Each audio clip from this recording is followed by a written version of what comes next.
దేవునికి స్తోత్రములు. ప్రభు పేరిట ఈ కార్యక్రమం వీక్షిస్తున్న ప్రియ దేవుని జనాంగమా, మీ అందరికీ నా హృదయపూర్వక శుభవందనాలు తెలియపరుచుకుంటూ ఉన్నా. ఈరోజు 97వ ఎపిసోడ్కి వచ్చాం. సబ్జెక్ట్ సృష్టికర్త. ముక్త్యాల వెంకటేశ్వరరావు గారు అనే సబ్ రిజిస్ట్రార్ గారు, రిటైర్డ్ సబ్ రిజిస్ట్రార్ గారు రాసినటువంటి వారి సాక్ష్యాన్ని మీ ముందుకు తీసుకొస్తూ ఉన్నా. దానిలో ఆయన ముందుగా ఆయన హిందూ మతమును ఎందుకు విడనాడవలసి వచ్చిందో 16 కారణాలు చెప్తూ 15 కారణాలు మనం కంప్లీట్ చేసుకున్నాం. 16వ కారణం ఇప్పుడు చెప్పుకోబోతా ఉన్నాం. ఈ 16 కారణాలు అయిన తర్వాత ఆయన క్రైస్తవ మతంలో ఉన్న విషయాలు, ఆయన ఆకర్షణ ఇచ్చినటువంటి విషయాలు, ఆ కారణాలు 16 చెప్తాడు తర్వాత. కాబట్టి ఇప్పుడైతే ఈ చివరి అంశం, ఆయన హిందూ మతమును ఎందుకు విడనాడవలసి వచ్చింది అని చెప్పే దాంట్లో చివరి అంశం 16వ అంశాన్ని చెప్పుకుని, ఆ తర్వాత ఆయన చెప్పినటువంటి ప్రభువుని అంగీకరించడానికి కలిగిన 16 కారణాలు కూడా చెప్పుకుందాం. ఇప్పుడైతే ఆయన ఈ యొక్క 16వ కారణం, ఈ 97వ ఎపిసోడ్లో ఈ 16వ కారణం ఏంటంటే విగ్రహ నిర్మాణం అనే విషయం ప్రత్యేకంగా 16వ కారణంగా ఆయన చెప్పారు. అది చిన్నదే ఈ సబ్జెక్ట్, ఇది అది చెప్పుకున్న తర్వాత వేరే దానికి వెళ్ళిపోతాం మనం. ఆ విగ్రహ నిర్మాణం ఏంటంటే, ఇక సొంత విషయం ఒకటి చెప్పుచున్నాను. హిందూ దేవతా విగ్రహ నిర్మాణము నా పుట్టుకతోనే నేను ఎరిగిన విషయము. ఆర్యక్షత్రియులని పిలువబడుచున్న మా కులస్తులలో మీరు ఎరిగి ఉన్నట్లు కొందరు కర్రదేవులను చేయుటయే ముఖ్యమైన వృత్తిగా గలవారు. వాళ్ళ కులంలో ఈ ఆర్యక్షత్రియులు, ఆ కులంలో ఈ యొక్క కర్ర దేవుళ్ళను చేయటమే వాళ్ళకు ప్రత్యేకమైన వృత్తిగా కలిగిన వారు. ఎట్టి దేవుళ్ళనైనా సృష్టించగల మహాశక్తి సంపన్నులు. ఆ ఆర్ట్, ఆ కళ ఉంది వాళ్ళకి. పలానా దేవుడి యొక్క కర్ర రూపం చెక్కవయ్యా అని ఇస్తే చక్కగా ఆ దేవుడి రూపం చెక్కేస్తారట వాళ్ళు. అట్టి మా వారి ఇండ్లలోనే కర్ర దేవుళ్ళు, కర్ర దేవతలు పుట్టుచున్నారు. ఈ కర్రదేవుళ్ళు దేవాలయాల్లో పెట్టుకుని పూజిస్తూ ఉంటారే, వాళ్ళు అసలు పుట్టింది ఎక్కడయ్యా అంటే మా ఇళ్లలోనే అంటున్నాడు. చాలా దేవాలయాల్లో కర్రదేవుళ్ళను పూజిస్తూ ఉంటారు. ఆ యొక్క కర్రదేవుళ్ళు అసలు పుట్టింది మా ఇళ్లలోనే అబ్బాయి అంటున్నాడు. మా వాళ్ళే, మా పూర్వీకులు, మా బంధువులు, మేమే తయారు చేస్తాం ఈ కర్రదేవుళ్ళని. ఆ కర్రదేవుళ్ళతోనే నేనును మా వాళ్ళ ఇళ్లలో పుట్టాను, పెరిగాను. ఆ కర్ర దేవతలు దేవుళ్ళు ఎట్టా పెరిగినాయో, మా వచ్చినాయో మా ఇళ్లలో, అట్టాగే నేను కూడా ఆ ఇళ్లలోనే పుట్టి పెరిగా. కనుకనే కర్ర దేవుళ్ళలో ఏమాత్రము పసలేదని స్వయంగా నా చిన్ననాటి నుండి నేను ఎరుగుదును. మనం ఒక దేవాలయానికి వెళితే అక్కడ దేవతా విగ్రహము, దేవుడి విగ్రహము, కర్ర దేవత విగ్రహం ఉంటే మనం దానికి ఎంతో భక్తి ప్రపత్తులతో నమస్కారాలు పెడతాం. అట్లా కాకుండా ఆ కర్రదేవుళ్ళు, ఆ కర్ర కాళ్ళు చేతులు చెక్కుతూ అన్న మన ఇళ్ళలో మన కళ్ళ ముందే చిన్నప్పటి నుంచి జరుగుతూ ఉంటే మనకు ఆ గౌరవం ఏమి ఉండదు. ఈ దేవుడు అని అనిపించదు. కర్రలను తొక్కుతాము, ఆ కర్రల మధ్యనే తిరుగుతాము, అవన్నీ వాళ్ళు తయారు చేస్తూ ఉంటారు కదా. కాబట్టి చిన్ననాటి నుంచి కూడా నేను చూసింది ఏంటంటే వాటిల్లో దైవత్వం, ఆ పసాయమే, ఆ దేవుళ్ళు అనే భావం నాకు లేదు. బొమ్మలకు బ్రాహ్మణులు ప్రాణం పోయిదురు అంటారు హిందువులు. హిందువులు ఏమంటారంటే, అవునండి అది బొమ్మే నిజంగానే, కర్రే నిజంగానే, కానీ దేవాలయంలో పెట్టి ప్రతిష్ఠ చేసినప్పుడు బ్రాహ్మణులు వాటికి ప్రాణం పోస్తారు, అప్పుడు ప్రాణం వస్తుంది వాటికి అంటున్నారట హిందువులు. ఇప్పుడు వరకు నిజమే, అవి రాళ్లే, వట్టి రాళ్లే, మనం తొక్కుంటా తిరిగినాయే, కర్రలే మనం తొక్కుకుంటా తిరిగినాయే. కానీ అవి దేవాలయంలో పెట్టిన తర్వాత బ్రాహ్మణులు వాటికి ప్రాణాన్ని పోస్తారు అని చెప్తున్నారట. అటు బొమ్మలకే ప్రాణం పోయగలిగినచో ఈ బ్రాహ్మణులు చనిపోయిన తన ముఖ్య బంధువులకైనా ఏల ప్రాణము పోయలేక కాల్చివేయుచున్నారని మరి ఒక బెంగాలీ బ్రాహ్మణుడు చౌదరి పురుషోత్తముడు అడుగుచున్నాడు. ఈయన చెప్తున్నాడు, ముత్యాల వెంకటేశ్వరరావు. ఈయనంటలా ఒక బెంగాలీ బ్రాహ్మణ పండితుడు పురుషోత్తం చౌదరి గారు అని ఒక ఆయన ఉన్నారు. మీకు ఇంతకుముందు ఎపిసోడ్స్లో చెప్పి ఆయన కథ అంతా. ఆ బ్రాహ్మణుడు ఏమంటున్నాడంటే, మా బ్రాహ్మణులకే ఒక బొమ్మకి ప్రాణం పోయగలిగే శక్తి ఉన్నట్లయితే మా బ్రాహ్మణులు బోళ్ళంతమంది చచ్చిపోతున్నాం కదా ఎప్పుడు. కానీ కొంతమందికైనా కూడా ముఖ్యమైన బంధువులు కానీ ఎలా ప్రాణము పోయలేక అందరితో పాటు కాల్చేస్తున్నారు అన్నాడు చౌదరి గారు, పురుషోత్తం చౌదరి గారు అంటున్నాడు. అది నిజమే కదా. కర్రను తీసుకొచ్చి ప్రాణం పోయగలిగిన మనుషులు మీరు, మీ చుట్టాల్లో ఎవరో చనిపోతే ఒక్కడికైనా మీరు ఎందుకు ప్రాణం పోయలేకపోతున్నారు అని పురుషోత్తం చౌదరి గారు అన్నారు. అట్లాగే బొమ్మ నిజమని కంటికి అగ్గబడుచున్నది, కానీ అది ముక్కు చెవులు చెక్కిన చెక్క మొక్కని, దానికి జీవము లేదని, ముందుకు రాదని నాకు ఏనాడో తేలిపోయింది. చిన్నప్పటి నుంచి చూస్తున్నాడు కదా, ఆ కర్ర ముక్కలు వాళ్ళంతా తయారు చేయటం చిన్నప్పటి నుంచి చూస్తున్నాడు కదా. ఈ కర్ర ముక్కలు దేవుళ్ళు ఏంట్రా బాబు, దీన్ని తీసుకెళ్ళి దేవాలయాల్లో పెట్టి అందరూ కొలుస్తారంటారు ఏంటండి బాబు అనుకునేవాడు ఈయన. దానికి చక్కగా ముక్కులు చెవి అని చెక్కుతారు కదా ఆ ఉల్లితో, ఆ చెక్కుతూ ఉన్నారు. ఇవన్నీ ఉట్టి చెక్కుకోవటమే కదా, దీంట్లో అసలు ప్రాణం లేదు కదా, అది కదలదో మెదలదో అని చెప్పి చిన్నప్పటి నుంచి నేను అనుకుంటానే ఉండేవాడిని అబ్బాయి అంటున్నాడు ఆయన. ఈ విధంగా హిందూ మతమునందలి ఒక్కొక్క విషయాన్ని పరీక్షించి చూచుట చేతనే నాకు హిందూ మతమునందు విశ్వాసం పూర్తిగా నశించిపోయినది. ఇలా అన్ని తరచి చూశాను నేను. ఇప్పుడు 16 పాయింట్లు చెప్పుకున్నాం. ఇన్ని రకాలుగా నేను చూసిన తర్వాత నాకు ఆ మతం మీద విశ్వాసం లేకుండా పోయింది. అందుకే నేను హిందూ మతమును విడనాడవలసి వచ్చింది అని ఫుల్ స్టాప్ పెట్టాడు ఆయన. 16 కారణాలు ఇవి. నా సొంతం అది. నేను ఎందుకు విడిచిపెట్టాను అబ్బాయి, ఇది కారణం. మీకు ఆ కారణాలుగా అనిపించకపోతే మీరు ఓకే, దాంట్లో ఇబ్బంది ఏమి లేదు. ఈ కారణాల చేత నేనైతే బయటకు వచ్చేసాను అని చెప్పడం జరిగింది. ఇకపోతే మరి యేసు ప్రభుని ఎందుకు నమ్ముకున్నారు మీరు అంటే, అబ్బో ఎన్నో ప్రత్యేకతలు ఉన్నాయి అక్కడ. నిజరక్షకుడు ఎవరై ఉండునాయని నా బాల్యము నుండి తరచి వెదకి యేసే ఆయనని రూఢిగా తెలుసుకుంటుని. చిన్నప్పటి నుంచి కూడా నిజంగానే ఈ కథలో మీరు విన్నారు కదా, చిన్నప్పటి నుంచి ఆయన చదువుకునే రోజుల దగ్గర నుంచి కూడా ఎవరు అనేక గ్రంథాలు చదివి తెలుసుకుని యేసు ప్రభువుని అంగీకరించాడు.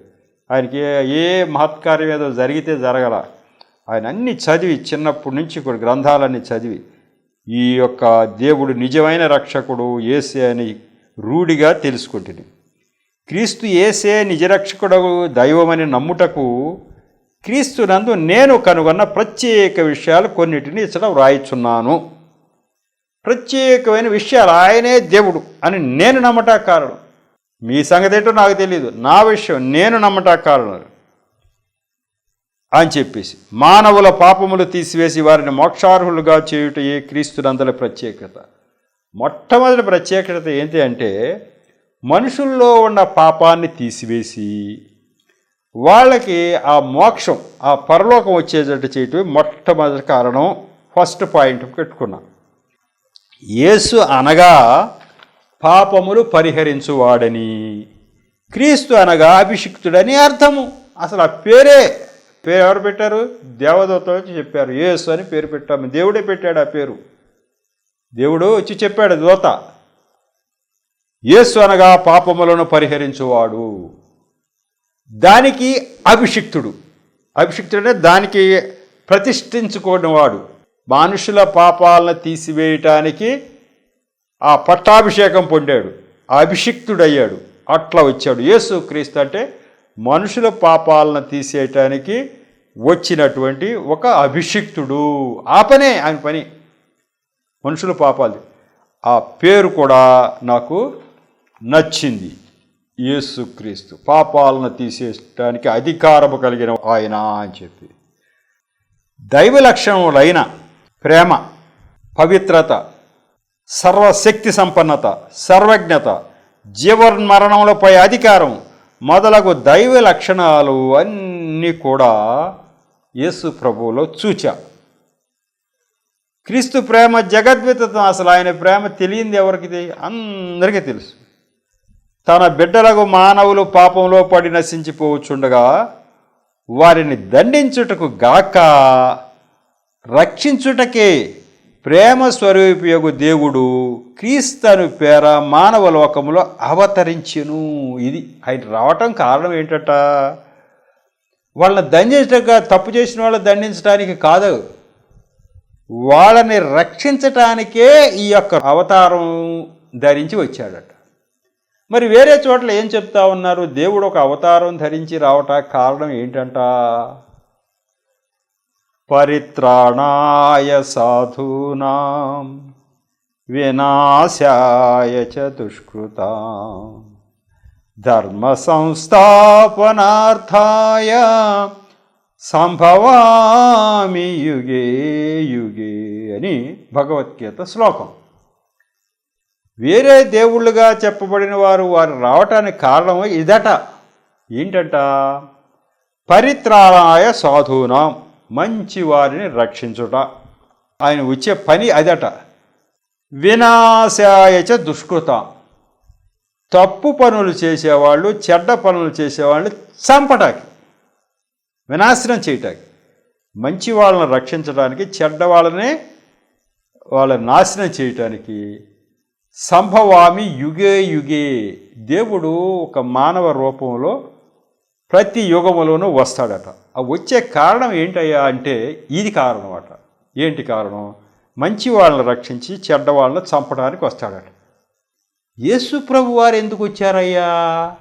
ఆ యేసు క్రీస్తు అనే పేరేంటయ్యా అని చూస్తే అస్సలు మనుషులందరినీ రక్షించడానికి ఆయన వచ్చాడట, ఎవరిని చంపడానికి కాదట. చంపడానికి కాదట ఆయన వచ్చింది, మనుషులను అందరినీ రక్షించడానికే వచ్చాడట. మంచివాళ్ళు రక్షణలో పొందుతారు, చెడ్డ పనులు చేసే వాళ్ళని కూడా రక్షిస్తాడట. ఎట్లా రక్షిస్తాడు అంటే వాళ్ళని మంచి పనులు చేసేటట్టుగా మార్చి, మారు మనసు వారిలో తెచ్చి వాళ్ళు కూడా రక్షణలోకి వెళ్ళటానికి ఆయన ఏర్పాటు చేస్తాడు. ఎంత బాగుంది ఇది! అట్లా వచ్చిన ఆయన దేవుడు అవుతాడా, ఎట్లా వచ్చిన ఆయన దేవుడు అవుతాడా అని వేరు చేసుకున్నాడు ఈయన. ఎట్లా వచ్చిన వాడు దేవుడు అవుతాడు? చెడ్డవాడిని చంపడానికి ప్రత్యేకంగా పని కట్టుకుని దేవుడు రావటం కంటే చెడ్డవాడిని కూడా మంచివాడిలాగా చేసి వాడిని కూడా రక్షించడానికి వచ్చిన ఆయన దేవుడు అయితే బాగుంటుందా, చెడ్డవాళ్ళందరూ చంపడానికి వస్తే బాగుంటుందా అని ఆలోచించుకున్నాడు ఈయన. ఇది కరెక్టు. చెడ్డవాడిని కూడా రక్షించడానికి దేవుడు పని కట్టుకుని ఆ పేరు పెట్టుకుని రావటం జరిగింది అని చెప్పడం జరిగింది. అంతేకాకుండా మానవ రక్షణకు కావలసిన మేలు కార్యాలన్నీ చేశాడు. తుదకు తన ప్రాణమును సహా బలిగా అర్పించాడు. ఈ పని నిమిత్తం ప్రతి మానవుడు రక్షింపబడటానికి ఏమేమి చేయాలో అవన్నీ చేయటాకే అవతారం ఎత్తి వచ్చాడు. మానవ అవతారం ఏం చేయాలో ఆఖరికి ప్రాణం కూడా బలి కూడా ఇచ్చేసాడు. ఆ పని కూడా మన కోసమే. అంటే ఏమేమి చేయాలో వీళ్ళ పాపాల నిమిత్తం ఆయన ప్రాణం కూడా బలిగా ఇచ్చేసాడు. అంటే ఆ శిక్ష అంతా ఆయన మీద వేసేసుకుని, వీళ్ళ పాపాలకు సరిపడా శిక్ష అంతా ఆయన మీద వేసేసుకుని ఆయన బలి అయిపోయాడు. ఆఖరికి తనను చంపు వారిని సహా ఆయన ప్రేమించాడు. ఇదే క్రీస్తునందలి ప్రత్యేకత. అదేంటి? ఆయన చంపుతూ ఉన్న వాళ్ళని కూడా తండ్రి వీరేమి చేయుచున్నారో వీరెరుగరు, వీరిని క్షమించుము అని తండ్రిని అడుగుతాడు. ఈయనే దేవుడు కదండి తండ్రిని అడగటం ఏంటి అంటే అప్పుడు మానవావతారంలో ఉన్నాడు ఆయన, అందుకే తండ్రి అని అంటున్నాడు. తండ్రిలో ఒక భాగం అయినా ఇక్కడ వచ్చింది మానవావతారంలో వచ్చాడు కాబట్టి ఈ యొక్క త్రియేక దేవుడిలో భాగంగా ఉన్నటువంటి దేవుడైనా ఇక్కడ మానవ అవతారంలో ఉన్నాడుగా తండ్రి వీరేమి చేస్తున్నారో వీరెరుగరు, వీరిని క్షమించుము అంటాడు. దండించుటకు కాక అందరినీ రక్షించడం కోసం ఆయన వచ్చాడు అన్న పదము ఆయనకు బాగా నచ్చడం చేత ఆయన ఈ దేవుడే కరెక్ట్ అని నేను గ్రహించాను అని చెప్పడం జరిగింది. మరి దండించడం కాక రక్షించటకే ఆయన వచ్చాడు అంటాక మరి బైబిల్ గ్రంథంలో ఇంకా రెఫరెన్స్లే ఎక్కడున్నాయి రెఫరెన్స్లు అని చాలామంది అడుగుతూ ఉంటారు. అంచేత వాక్య రెఫరెన్స్లు కూడా మధ్యలో చెప్తూ ఉంటే బాగుంటుందండి అని కూడా నన్ను కొంతమంది అడగటం జరిగింది. అందుకనే యాని దండించడం కాకుండా రక్షించటకే వచ్చాను అని చెప్పి మరి ఇప్పుడు చెప్పడం కాదు, అనాది కాల సంకల్పంలోనే ఆయన ఎక్కడి నుంచి ఆది కాండం దగ్గర నుంచి అనేక చోట్ల చెప్పడం జరిగింది. ఆ ప్రణాళిక ప్రకారమే ఆయన రక్షించటాకు. ఎవరిని రక్షించటానికి చాలామంది ఈ రోజుల్లో కూడా అనుకుంటూ ఉంటారు, క్రైస్తవుల గురించే వచ్చే ఈ దేవుడు అనుకుంటారు. కాదట, అసలు సమస్త వంశములు, ప్రపంచంలో ఉన్న ప్రతి బిడ్డను కూడా ఆయన రక్షించడానికే ఆయన ప్రణాళిక అని తెలుస్తూ ఉంది. ముఖ్యంగా వాక్య రెఫరెన్స్లోకి వెళ్దాం. ఆదికాండం 12:3 మనం చూద్దాం. నిన్ను ఆశీర్వదించు వారిని ఆశీర్వదించెదను, నిన్ను దూషించు వారిని శపించెదను, భూమి యొక్క సమస్త వంశములు నీ యందు ఆశీర్వదింపబడునని అబ్రాహాముతో అనగా. ఇందులో ఆఖరి పాయింట్ మనకు బాగా అవసరం. భూమి యొక్క సమస్త వంశములు నీ యందు ఆశీర్వదించబడునని అబ్రాహాముతో దేవుడు చెప్పాడు. ఈ అబ్రాహాము ఎవరు? అబ్రాహాము ఏమైనా అడిగాడా? భూమి యొక్క సమస్త వంశాలు ఆయన ద్వారా ఆశీర్వదింపబడాలి అడిగాడా? ఏమీ లేదు. అబ్రాహాము అన్న ఆయన దేవుడు ఏర్పరచుకున్న మనిషి. ఎప్పుడు ఏంటి అనే కథ మీకు తెలియాలి లైట్గా. ఈ సృష్టి ఆరంభం నుంచి కూడా దేవుడు ఆదాము హవ్వలు సృష్టించి సృష్టి అంతా పెరుగుతూ ఉండటం, ఆ తర్వాత మనుషులు దారి తప్పిపోవటం, రకరకాలుగా వారంతా కూడా చెడిపోవటం చూసి ఆయన కోపం వచ్చి ఒకసారి లయపరిచేయటం జరిగింది.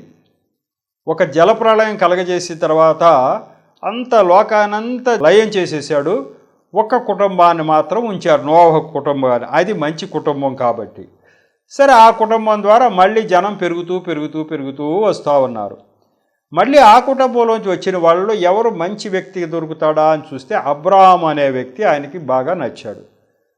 ఆయన ఆకాశం నుండి ఒక స్వరం వినిపించాడు, ఇదిగో నేను సృష్టికర్త అయిన దేవుణ్ణి, నువ్వు మారు మాట్లాడకుండా నేను చూపించిన ప్రదేశానికి నువ్వు వచ్చేయి అన్నాడు. అంతే. ఆయన వచ్చేస్తా ఉన్నాడు. వచ్చేసాడు. అప్పుడు దేవుడికి నచ్చాడు ఈయన. మరి వస్తున్నారంటే ఎవరో స్వరం వినిపిస్తే వెళ్ళిపోతుంటే ఎందుకు వెళ్ళిపోతావయ్యా నువ్వు అని కుటుంబంలో అడగరా? అడుగుతారు. అదంతా నాకు తెలియదు, దేవుడు స్వరం నాకు వినిపించింది అంతే, నేను వెళుతున్నా అన్నాడు. వచ్చేసాడు. అప్పుడు ఇక ఆయనకి చాలా ప్రేమ కలిగింది. నువ్వు వెళ్ళు అన్నాడు. వెళ్ళు అన్న తర్వాత అంటే ఆయన చెప్పేశాడు, ఇదిగో నేను చెప్పినట్టుగా నువ్వు వచ్చే అన్నాడు. మరి ఏం చేస్తాడో ముందే ఆయన చెప్పాలి కాబట్టి ఏం చేయదలుచుకున్నానో చెప్పేశాడు. నిన్ను గొప్ప జనంగా చేస్తానన్నావు, ఆశీర్వాదంగా ఉంటావని అని ఇక్కడ చివరికి నిన్ను ఆశీర్వదించే వారిని ఆశీర్వదిస్తాను, నిన్ను దూషించే వారిని శపిస్తాను, భూమి యొక్క సమస్త వంశంలో నీ యందు ఆశీర్వదించబడిన అబ్రాహాముతో చెప్పాడు. కాబట్టి ఈ రకంగా దేవుడు చెప్పడం చేత ఆయనకి చేయవలసిన పని ఇది అని అర్థమైంది. ఆ పనిలో ఆయనకు ఆశీర్వాదం రావటం గురించి అయితే ఆయన ఓహో నాకు ఆశీర్వాదం వస్తుందని సంతోషపడవచ్చు, కానీ నీ మూలంగా భూమిలో సమస్త వంశాలు కూడా ఆశీర్వాదించబడతాయి అన్నప్పుడు అది దేవుడి ప్రణాళిక, కానీ అబ్రాహాము అడిగింది కాదు. ఆయన వల్ల దేశంలో వంశాలన్నీ ఆశీర్వదించబడితే ఆయనకు ఒరిగేదేంటి? ఆశీర్వదించబడకపోతే ఆయనకి పోయేదేముంది? ఆయన వరకే ఆయన చూసుకుంటాడు కదా. ఇది దేవుడు ప్రణాళిక అయ్యింది. కాబట్టి ఆ రోజుల్లోనే ఎప్పుడు యేసు ప్రభు ఈ లోకానికి నర రూపంలో రాకముందు 2100 సంవత్సరాల క్రితం జరిగినటువంటి చరిత్ర అబ్రాహాము గారితో దేవుడు మాట్లాడటం జరిగింది. కాబట్టి అబ్రాహాము గారితో మాట్లాడి చెప్పింది ఇది. అంటే దేవుడికి అప్పుడే ఉంది కదా భూలోకంలో సమస్త వంశాలను ఆశీర్వదించాలనేది విషయం. అయ్యాను మనం అడిగితే చేశాడు ఆయన? లేదు. సృష్టికర్త అయిన దేవుడికి ఆయన అంతటా ఆయనకే అందరినీ ఆశీర్వదించాలని ఉంది.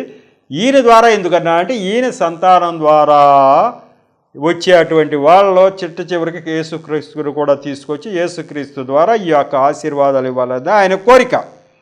అలాగే ద్వితీయోపదేశకాండం 18:16 ఎవరి ద్వారా చెప్పిస్తున్నాడు?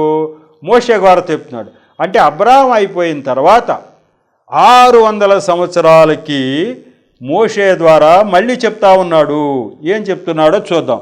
ద్వితీయోపదేశకాండం 18:16 చూద్దాం. ఆయన ఏం చెప్పారు? ఈ గొప్ప అగ్ని నాకు ఇకను కనబడకుండునుగాక అని చెప్పితివి. ఆ సమయమున నీ దేవుడైన యెహోవాను నీవు అడిగిన వాటన్నిటి చొప్పున నీ దేవుడైన యెహోవా నీ మధ్యను నా వంటి ప్రవక్తను నీ సహోదరులు నీ కొరకు పుట్టించును, ఆయన మాట నీవు వినవలెను అని చెప్తా ఉన్నాడు. అది చెప్పింది ఎప్పుడు? ప్రభువుకు ముందు 2100 సంవత్సరాల క్రితం అబ్రాహాముతో చెప్పాడు, సమస్త దేశాలను ఆశీర్వదించబోతా ఉన్నాను అని చెప్పి నీ సంతానం నుంచి అని.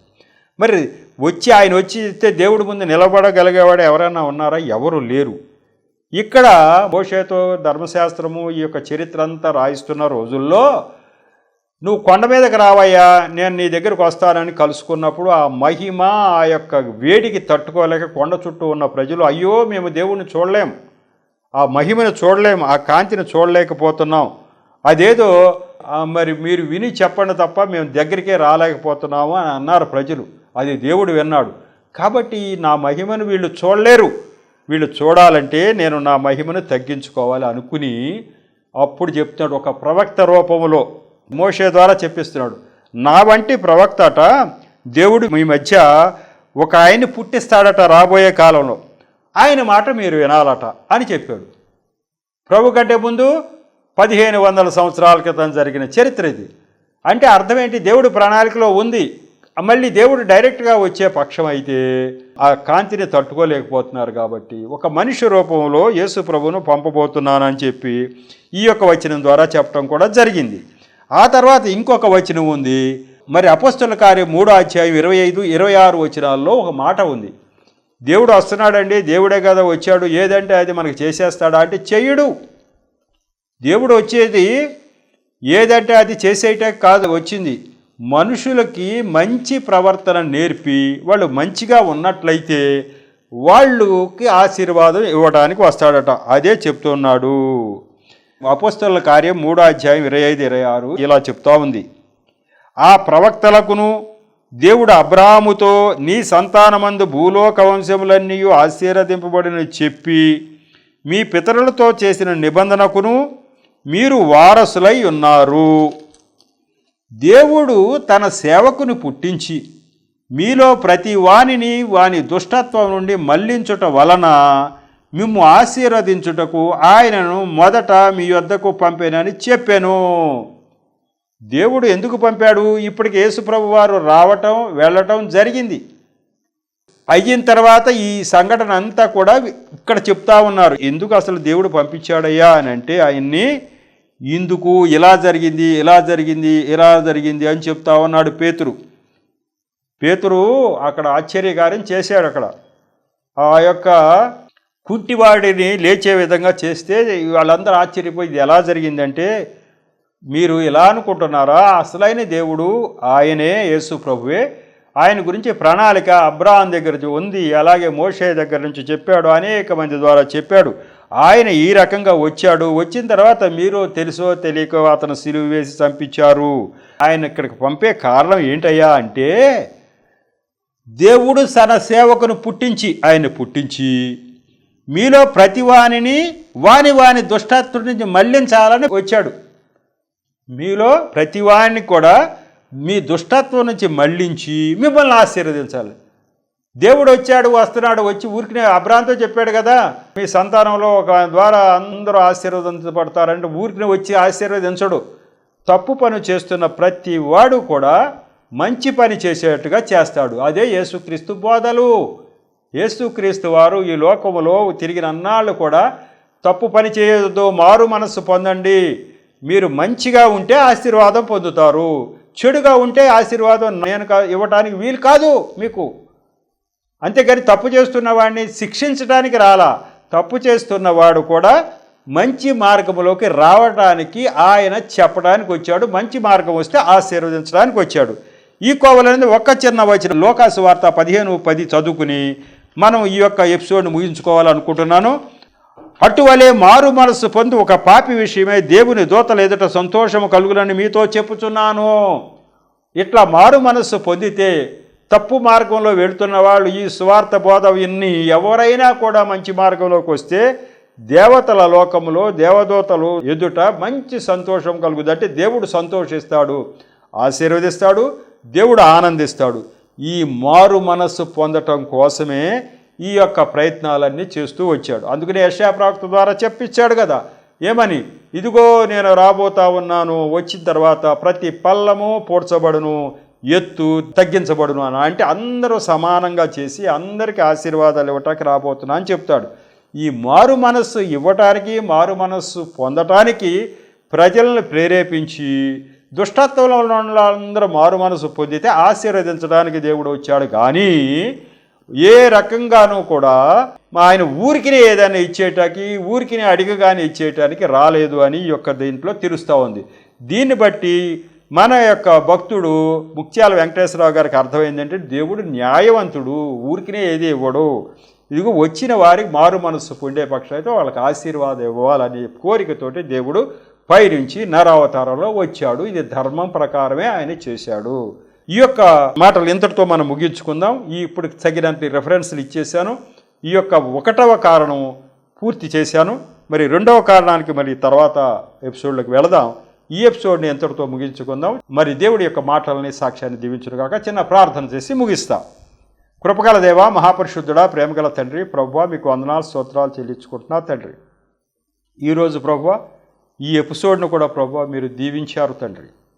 మరి ఈ ఎపిసోడ్లో చెప్పిన ప్రతి మాట మీ యొక్క ప్రభువా ఆత్మచేత నన్ను నింపి మీరే నా నోటి ద్వారా మాట్లాడి బిడ్డల్ని బలపరిచారు తండ్రి. అంతేకాకుండా ఈ మాటల ద్వారా తగిన జ్ఞానం వారు పొంది అన్యజనులకి అంటే యేసు ప్రభు మార్గంలో లేని వారికి సమస్త వంశముల వారికి దేవుడు రక్షణ కలిగించడానికే సంకల్పించి అనాది కాలంగా యేసు ప్రభువుని ఈ లోకానికి పంపించారని అర్థమయ్యే జ్ఞానాన్ని వారికి దయచేశారు. వారు అనేక మందిని వెలిగించులాకు సహాయం చేయండి. ఈ పరిచర్యని దీవించండి ప్రభువా. ఈ యొక్క టీవీ యాజమాన్యం, టీవీలో పరిచేస్తున్న బిడ్డలు, అలాగే నన్ను, నా పరిచర్యను, ఈ యొక్క ఎపిసోడ్స్ని వీక్షిస్తున్న ప్రతి జనాంగాన్ని కూడా ఆశీర్వదించమని మా ప్రభువును రక్షకుడైన యేసు నామములో పరమ తండ్రిని ప్రార్థించి వేడుకుంటున్నా తండ్రి. ఆమేన్. మరొకసారి మీ అందరికీ నా హృదయపూర్వక వందనాలు తెలియపరచుకుంటూ ఉన్నా. వందనాలు.